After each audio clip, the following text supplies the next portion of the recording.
இப்போ இந்த ஆகஸ்ட் 1 இருந்து தமிழ்நாட்டில் மிகப்பெரிய பேச்சு பொருளாக இருப்பது, இந்தியா முழுக்க பேச்சு பொருளாக இருப்பது இந்த உள்ளொதுக்கீடு. அந்த உள்ளொதுக்கீடு சம்பந்தமாக சில விவாதங்கள் போய்கிட்டு இருக்கு. அதில் முக்கியமாக நமது அண்ணன் தொல் திருமாவளவன் அவர்கள் விசிகாவின் தலைமையில் இருக்கிறவர், அவர் வந்து 2-3 பாயிண்ட்டுகளை திரும்ப சொல்லிட்டு இருக்கிறாரு.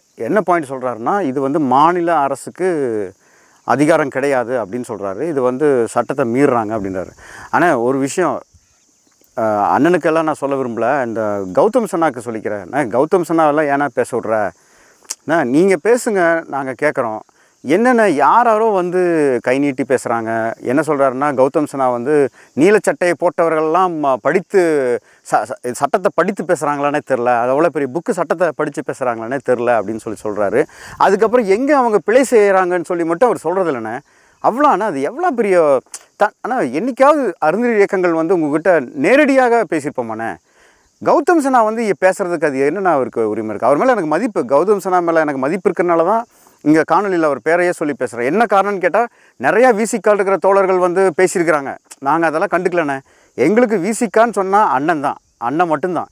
அதுக்கப்புறம் வேறு யார் பேசினாலும் நாங்கள் ஏற்றுக்குவோம். ஏன்னா அண்ணங்கிட்ட எங்கள்கிட்ட கருத்து வேறுபாடு இருக்கிற மாதிரி தெரிகிறனால தான் நாங்கள் வந்து அண்ணங்கிட்ட நேரடியாக பேசுகிறோம்.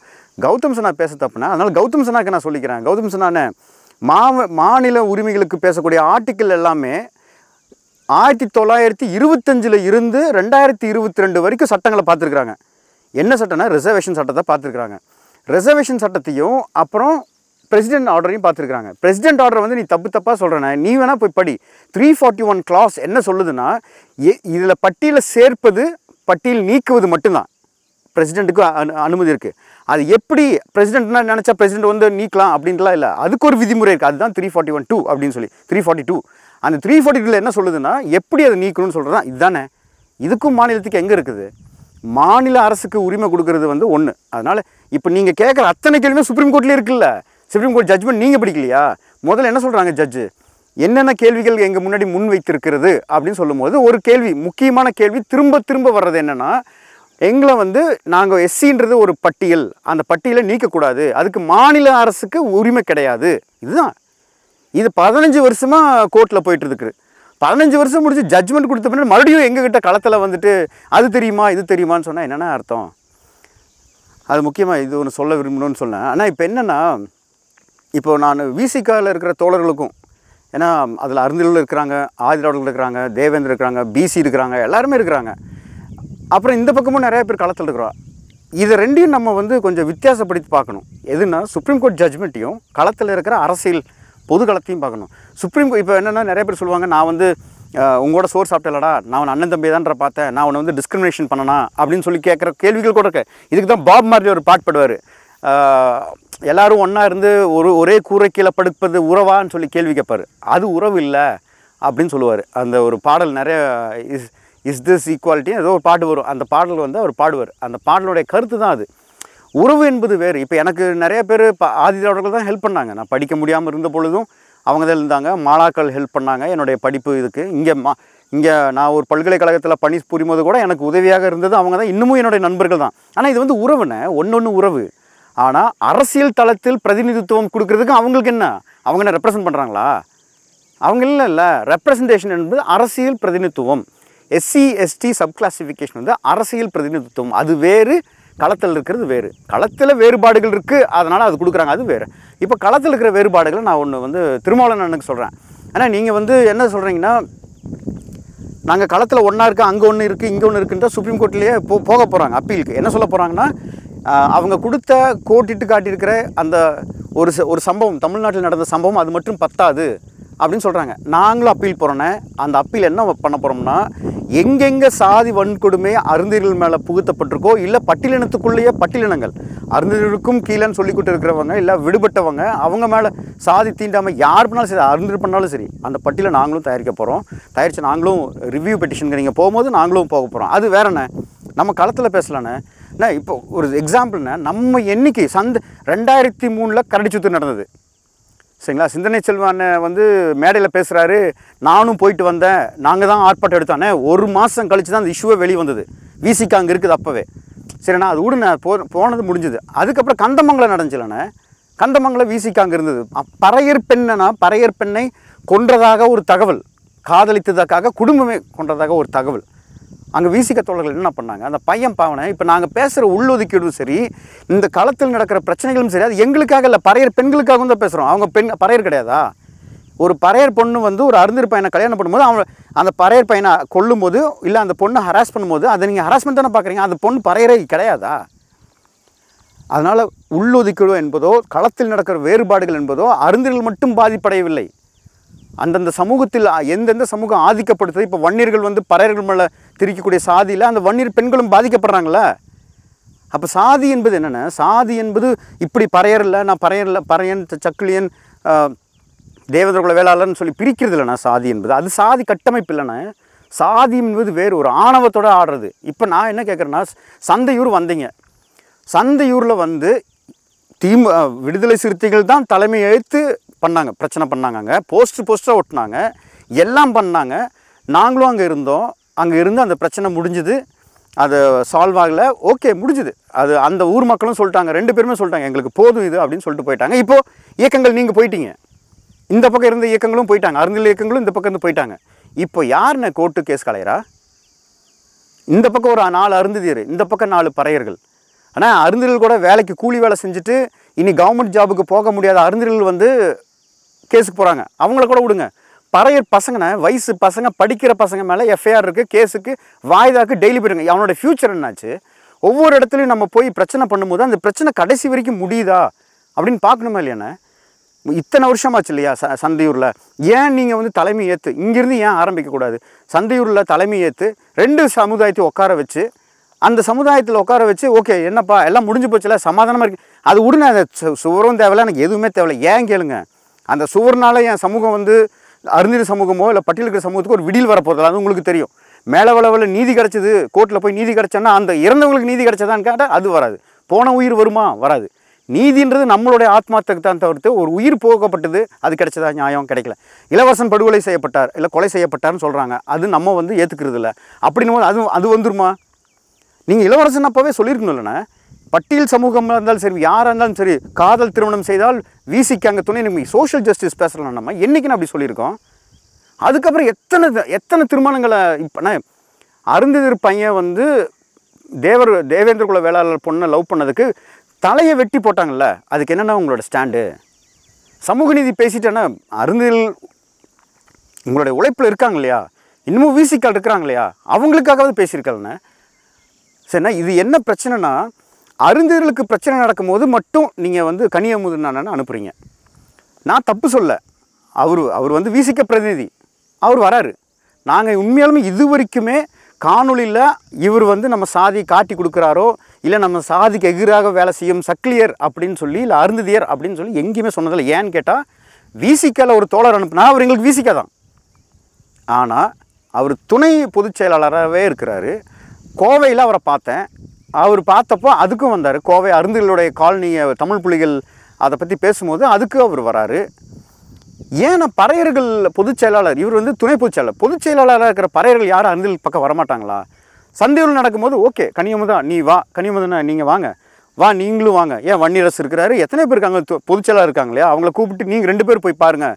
இந்த சமூக பிரதிநிதியாக நீ போவாகாத, நீ விசிக்க பிரதிநிதி, சோஷியல் ஜஸ்டிஸ் பேசுகிறவன், நீ இது மாதிரி இந்த சாதி அரசியல் நான் பேசலை, நீதி எங்கே இருக்கோ நியாயம் இருக்கோ நீ அங்கே போ, 2 பேர் போங்கன்னு சொல்லாமலண்ணே. எதுக்கு கேட்க வரேன்னா, உங்களுடைய பர்த்டே ஃபங்க்ஷனில் ஒரு அருந்ததியரை நான் பார்க்கலையே. நீ போய் பிஜேபியில் இருக்க எப்படிண்ணே அம்பேத்கர் கொள்கையை நீங்கள் மறந்துட்டீங்களான்னு உங்களுக்கு ஞாபகம் ஊட்டுறேன். இந்து மதத்தை வேறொருப்போம்னு சொல்லி புத்தகம் போட்டவங்க நீங்கள் ஞாபகம் இருக்கானே? இங்கே இஎஃப்எல் யூனிவர்சிட்டியில் சீஃபில் என்னை பார்த்து நீங்கள் பேசுனீங்க, அந்த புத்தக ரிலீஸ்க்கு அங்கே வந்திருந்தீங்க. நம்ம ஒரு நாள் இரவு முழுக்க நம்ம 2 பேர்லாம் பேசலை, ஆனால் ஓரளவுக்கு பேசினோம், மற்ற தோழர்களோடு இருந்து கலந்தாய்வு செஞ்சு பார்த்து பேசிகிட்டு இருந்தோம். இன்னொன்றும் பண்ணீங்க, தமிழ்நாட்டில் பெயர்கள் ஹிந்து பெயர்களை மாற்றுவோம்னு சொன்ன நீங்கள் இங்கே இருக்கிற 40 அருந்ததியர் இயக்கங்கள் யாராவது ஒரு இயக்கம் எல்முருகன் அண்ணனை போய் பார்த்துருப்பாங்களா? இத்தனை சென்ட்ரல் மினிஸ்டர் பார்த்தாங்களாண்ணே? அதிமுகவுக்கு கூட அதிகமான அண்ணன் வந்து கூட்டணி வைக்க மாட்டேன்னு சொன்னார். ஏன்னு கேட்டால் பெரியார் கொள்கையும் அம்பேத்கர் கொள்கையும் உள்வாங்கி இருக்கிற ஒரே கட்சி தமிழ்நாட்டில் திராவிட முன்னேற்ற கழகம். நான் இந்த கட்சியோட மெம்பர், இந்த கட்சியில் தான் இருப்பேன், எனக்கு சீட்டு கொடுத்தாலும் சரி கொடுக்காட்டி சரி, என்ன பண்ணாலும் எனக்கு இந்த கட்சி தான் சொல்லிட்டு இருக்கிறவர் அவர். நான் அந்த கட்சியில் நீ இருங்கன்னுலாம் சொல்ல. எப்படின்னா நீ போய் பிஜேபியில் மாயாவதி யாருன்னு சம்மார்களோட பாப்புலேஷன், சம்மார்களோட பாப்புலேஷன் வந்து 7 கோடி, 9லேருந்து 10 கோடி நார்த் இந்தியா ஹிந்தி பெல்ட்டில். இன்றைக்கு அதிகாரத்தில் இருக்கிறவங்க அவங்க. இன்னும் அவங்க அதிகாரத்தில் இல்லைனாலுமே அந்த காங்கிரஸாக இருந்தாலும் சரி, பிஜேபியாக இருந்தாலும் சரி, சம்மார்களோட ரெப்ரசன்டேஷனை தான் பார்ப்பாங்க. ஆனால் அவங்களுடைய ரெப்ரசன்டேஷன் மாயாவதி சீஃப் மினிஸ்டராக இருந்தாங்க. சீஃப் மினிஸ்டராக இருந்த பிறகும் அந்த மக்களில் 70% மக்கள் வந்து பிலோ பாவர்ட்டி லைன். 70%, 30% மட்டும்தான் ஐஏஎஸ் ஆஃபீஸர் கூட இல்லை, ஸ்டேட் குரூப்பில் இருக்கிறாங்க. சென்ட்ரல் குரூப்பில் ரொம்ப கம்மி. அந்த ரெப்ரசன்டேஷன் அங்கே கிடையாது. நீங்கள் உள்ளொதுக்கீடு கொண்டு வந்தால் அந்த சம்மாருக்கும் தான் லாபம், அவங்க தான் மெஜாரிட்டி அங்கே. சரி, மாயாவதி ஏன் அப்படி பேசுகிறாங்க அப்படின்னு சொன்னால் அது உண்மையாலுமே எனக்கே புரியல. நாங்கள் சொல்கிறது தவறாக இருந்தால் நார்த் இந்தியாவில் இருக்கிற மெஜாரிட்டி ஒரே தலித் பாப்புலேஷன் சம்மார்கள். 10 கோடி பக்கம் வராங்க, 9லேருந்து 10 கோடி. அவங்கெல்லாம் நிறைய பேர் 2000 நோட்டு கூட பார்க்காம சமூகம் இருக்குண்ணா. அந்த சமூகம் தமிழ்நாட்டினுடைய பட்டினி எல்லாம் வேறன.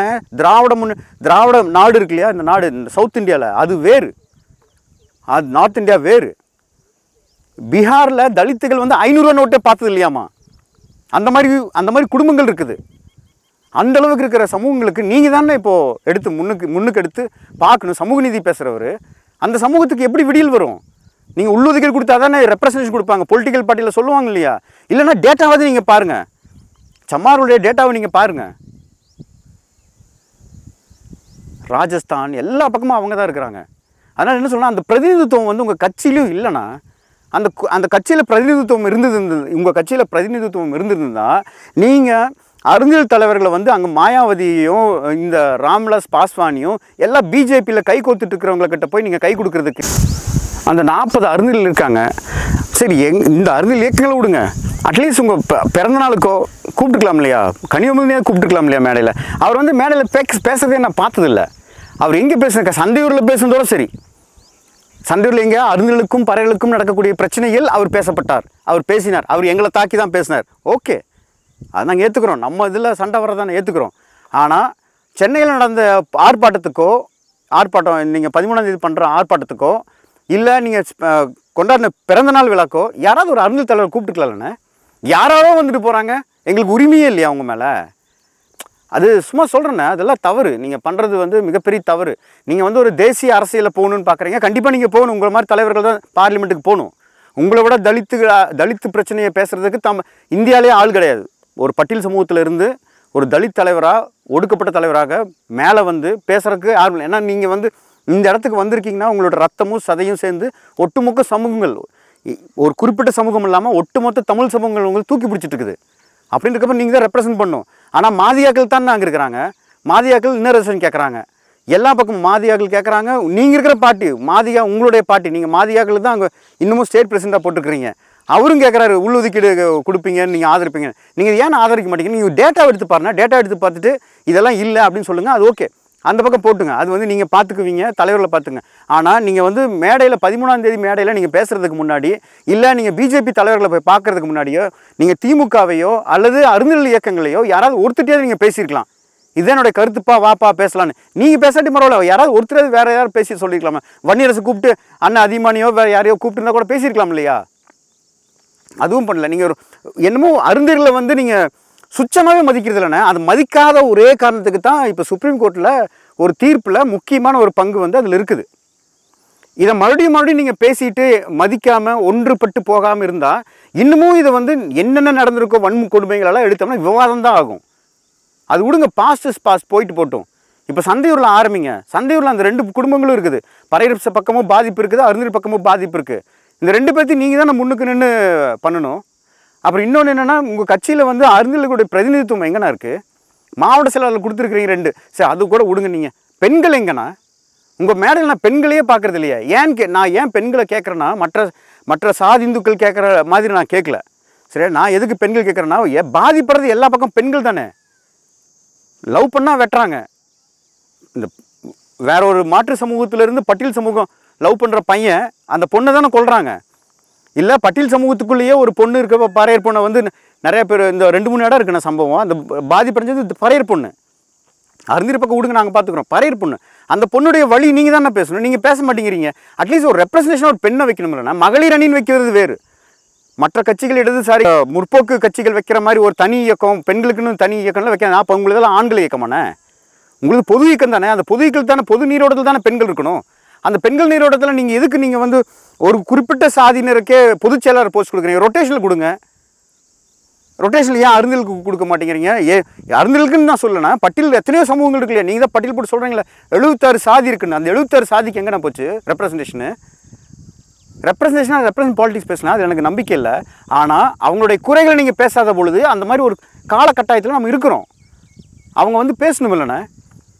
ஆகவே நாங்கள் ஒன்று கூறுகிறோம், அனைத்து சமூகங்களும் ஒன்றாக இருக்கணும் அப்படின்னு நீங்களும் விரும்புகிறீங்க, நாங்களும் விரும்புகிறோம். அந்த மாதிரி சமயத்தில் அண்ணன் திருமாவளவன் வந்து விசிக வந்து அனைவருடைய கட்சி. அது தலித் கட்சின்னு சொல்கிறத விடவும் ஒரு தமிழினத்துக்காக இருக்கக்கூடிய ஒடுக்கப்பட்ட மக்கள், வாய்ஸ் இல்லாதவங்களுக்காக இருக்கிற கட்சியில் நீங்கள் அருந்ததிகளை ரொம்ப கொச்சமாக பார்க்குறது அது மிகவும் வருத்தத்துக்குரியதுன்னா அதை நீங்கள் மாற்றிக்கிங்க. சந்தியோட தயவு செஞ்சு எடுங்க. இப்போ கண்ணுக்கு தெரியுது அதுதான். அந்த அந்த தீண்டாமை சோறை நீங்களே வச்சுக்குங்க. எங்களுக்கு அது வேண்டவே வேண்டாம். அந்த 2 சமூகங்களும் நல்லா இருக்குது. இன்னொன்று தெரிஞ்சுங்க, அந்த சம்பவத்தில் நம்ம என்ன தான் நீங்கள் சத்தம் போட்டு நீங்கள் பேசினாலுமே, இந்த பக்கம் எல்லா அருந்ததிகள் இயக்கங்கள் இருந்தாலுமே, அவங்க என்ன சொன்னாங்கன்னா 2 பேர் லவ் பண்ணி கல்யாணம் பண்ணிட்டு போயிட்டாங்க. அந்த ஒரு பிரச்சனைக்கு அப்புறம் ஓடி போயிட்டாங்க. அதில் சப்போர்ட் பண்ணது பறையர் தான் அந்த பொண்ணுக்கு. அந்த மாதிரி நல்லா ஒற்றுமையாக இருக்கிறாங்க. இப்போ என்ன கேஸுக்கு அலைஞ்சிட்டு இருக்கிறாங்க, அதை ஒன்று முடிச்சுடுங்க. அது ஒரு எடுத்துக்காட்டான ஒரு கிராமமாக இருக்கும் நம்ம தலித் அரசியலில் அப்படின்னு சொல்கிறது தான் என்னுடைய வேண்டுகோள். அதில் கூப்பிடும்போது ஜக்கையண்ண அவங்க முன்னுக்கு இருந்த அந்த பக்கம் இருக்கிற தலைவர்களையும் நீங்களும் உட்காந்து பேசி இதை முடிச்சுடுங்கண்ணா.